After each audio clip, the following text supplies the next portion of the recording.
ദക്ഷിണേന്ത്യയിലെ നളന്ദ എന്ന് വിളിക്കപ്പെട്ട മധ്യകേരളത്തിലെ പഠനകേന്ദ്രം ഏത്? കാന്തള്ളൂർ ശാല. പുത്തൂരം പാട്ട് കേരളത്തിലെ ഏതിനം വായ്മൊഴിപ്പാട്ടിന് ഉദാഹരണമാണ്? വടക്കൻ പാട്ട്. തരിസാപ്പള്ളി ലിഖിതം പുറപ്പെടുവിച്ച വർഷം ഏത്? CE 849.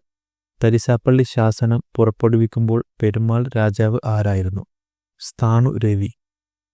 തരിസാപ്പള്ളി ശാസനം പുറപ്പെടുവിച്ച വേണാട് നാടുവാഴി ആര്? അയ്യനടികൾ തിരുവടികൾ. ഏതു നഗരത്തിലെ തരിസാപ്പള്ളിക്ക് ഭൂമിദാനം കൊടുക്കുന്നതിൻ്റെ വിവരങ്ങളാണ് തരിസാപ്പള്ളി ലിഖിതത്തിൽ ഉള്ളത്? കൊല്ലം.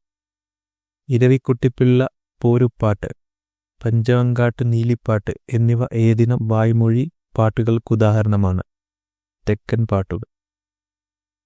സംസ്കൃതം ഇടകലർത്തി മലയാളത്തിൽ രചിച്ച സാഹിത്യകൃതികൾ ഏത് പേരിൽ അറിയപ്പെടുന്നു? മണിപ്രവാളം. ക്ഷേത്രങ്ങളുടെ നിയന്ത്രണത്തിലുള്ള ഭൂമിയെ എന്താണ് പറയുന്നത്? ദേവസ്വം. ഏത് ഭൂവിഭാഗത്തിൻ്റെ അവകാശികളാണ് ഊരാളർ എന്നറിയപ്പെടുന്നത്? ദേവസ്വം ഭൂമിയുടെ. ബ്രാഹ്മണരുടെ നിയന്ത്രണത്തിലുള്ള ഭൂമി ഏതു പേരിലാണ് അറിയപ്പെടുന്നത്? ബ്രഹ്മസ്വം. മധ്യകാല കേരളത്തിൽ കൃഷി ചെയ്യുന്ന തൊഴിൽ കൂട്ടങ്ങളുടെ കുടുംബങ്ങൾ ഏതു പേരിൽ അറിയപ്പെടുന്നു? കുടികൾ. കേരളത്തിൽ രചിക്കപ്പെട്ട ആദ്യത്തെ ചരിത്രകൃതിയായി കരുതപ്പെടുന്നത്? തുഹ്ഫത്തുൽ മുജാഹിദീൻ. പോർച്ചുഗീസുകാരുടെ അധിനിവേശം, അതിക്രമണങ്ങൾ, അതിനെതിരായ ചെറുത്തുനിൽപ്പുകൾ എന്നിവ ചർച്ച ചെയ്യപ്പെടുന്ന തുഹ്ഫത്തുൽ മുജാഹിദീൻ എന്നീ അറബി ഭാഷയിലുള്ള ഗ്രന്ഥം രചിച്ചതാര്? ഷെയ്ഖ് സൈനുദ്ദീൻ മഖ്ദൂം. വടക്ക് കോലോത്ത് നാട് മുതൽ തെക്ക് വേണാട് വരെയുള്ള എത്ര നാടുകളാണ് പെരുമാക്കന്മാരുടെ ഭരണകൂടം അംഗീകരിച്ചിരുന്നത്? 14 നാടുകൾ. മധ്യകാലഘട്ടത്തിൽ നാടുവാഴികളുടെ നിയന്ത്രണത്തിലുള്ള ഭൂമി ഏത് പേരിലാണ് അറിയപ്പെട്ടത്? ചേരിക്കൽ.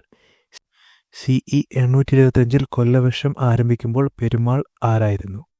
രാജശേഖരൻ. മലബാർ മൈസൂർ സുൽത്താൻമാരുടെ ഭരണത്തിന് കീഴിലായിരുന്ന കാലയളവ് 1766 മുതൽ 1792 വരെ. പെരുമാക്കന്മാരുടെ പ്രതിനിധികൾ എന്ന പേരിൽ അറിയപ്പെടുന്നത്? കൊയിലധികാരികൾ. വേണാടിനെ തിരുവിതാംകൂർ എന്ന ആധുനിക രാജ്യം ആക്കി മാറ്റിയ ഭരണാധികാരി? മാർത്താണ്ഡവർമ്മ. പെരുമാളിനെ ഭരണകാര്യങ്ങളിൽ സഹായിച്ചിരുന്ന ബ്രാഹ്മണ സമിതി ഏത് പേരിലാണ് അറിയപ്പെട്ടത്? നാലുതളി. പെരുമ്പടപ്പ് സ്വരൂപം എന്നറിയപ്പെട്ട നാടുവാഴി സ്വരൂപം ഏത്? കൊച്ചി. തൃപ്പാപ്പൂർ സ്വരൂപം എന്നറിയപ്പെട്ട നാടുവാഴി അധികാരസ്ഥാനം ഏതായിരുന്നു? വേണാട്.